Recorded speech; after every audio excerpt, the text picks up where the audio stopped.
Bandwagon Buffs, man.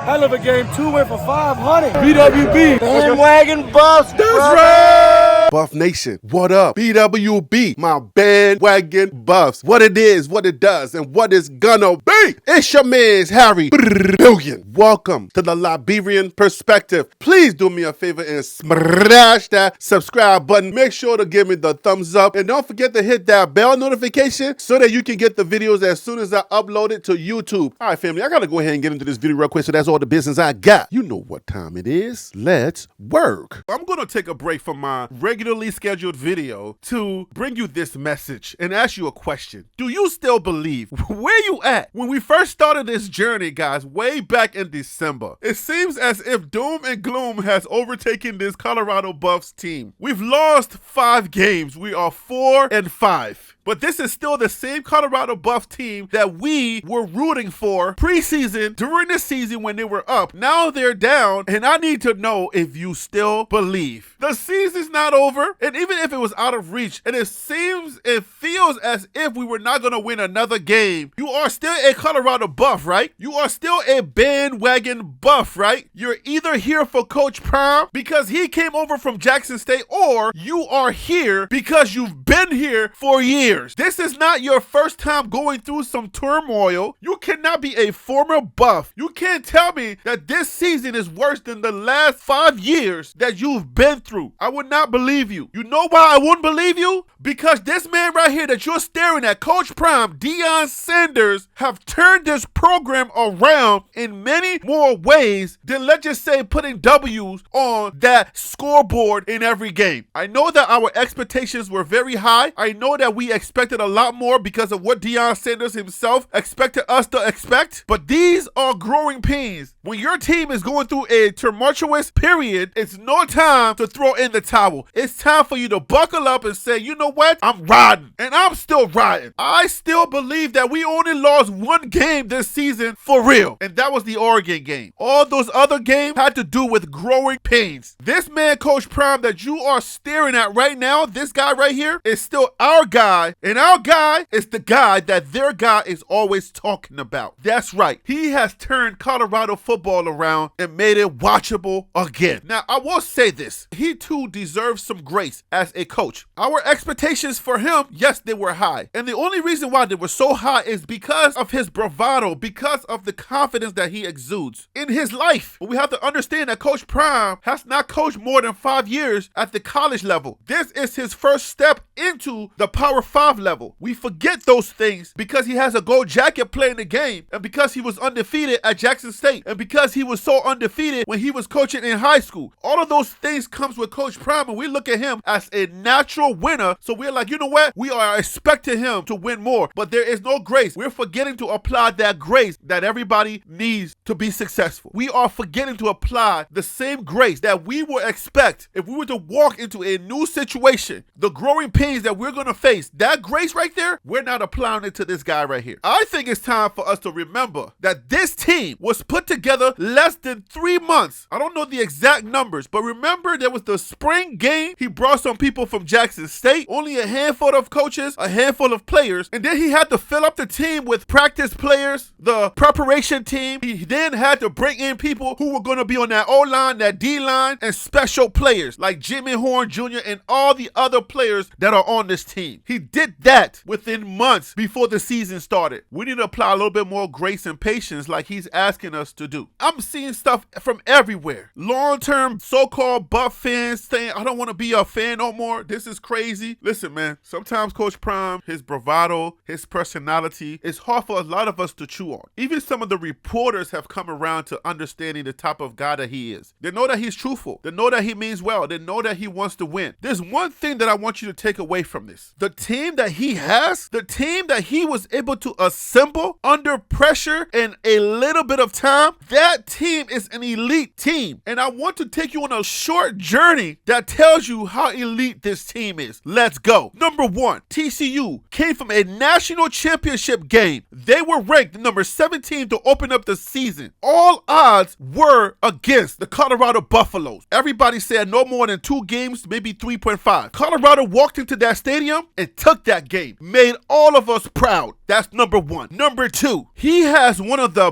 best quarterbacks in college football. With every adversity, with every loss, that young man will stand up and say, I'm good. I'm ready for the next game. Let's go. That's number two. Crazy. And that happens to be his son. He has to continue to watch his own son take an L every single game since those first 3 games. And he has to continue to coach as if that was not his son. Walked into a situation with Nebraska, even though they don't have the greatest team on the planet, they're not a shabby team either. Walked into that situation and gave the constituents, the BWB, the Buff Lifers, gave us a win that we could be proud of. That's another one that we can stand on and say as a fan base that we beat our rival team, Nebraska. We did the same thing with CSU, another rival, the Rocky Mountain Showdown. Made us proud, beat CSU. At that point, we lost Travis Hunter, one of our best two-way players. We lost him. And after that, things kind of went downhill. His presence was missed during the Oregon game. After the Oregon game, Shiloh, our headed gang CEO, got hurt. Things started to kind of decline from there. But I want you guys to remember, even Coach Prime is learning on a certain level, all right? We have to understand and apply some grace. He too is learning and he will make mistakes. His mistakes are broadcast on a higher level. And he says, get me now while you can. Because next season is coming when I guarantee you're not going to have a chance to even say some of the things that you're saying right now. I want you to think about when you play ranked teams in college football at the Power 5 level, they hang a lot of points on you. So another thing I want you to think about on this, our journey that we're on, is the fact that this Colorado team that is not supposed to be anything this year, only supposed to be paper tigers, look good on paper, but cannot play, they're not losing by much to these ranked teams. That's a credit to the job that this coaching staff and this team is doing, that this university has put together, the recruiting team, Rick George, everybody. We want to start playing,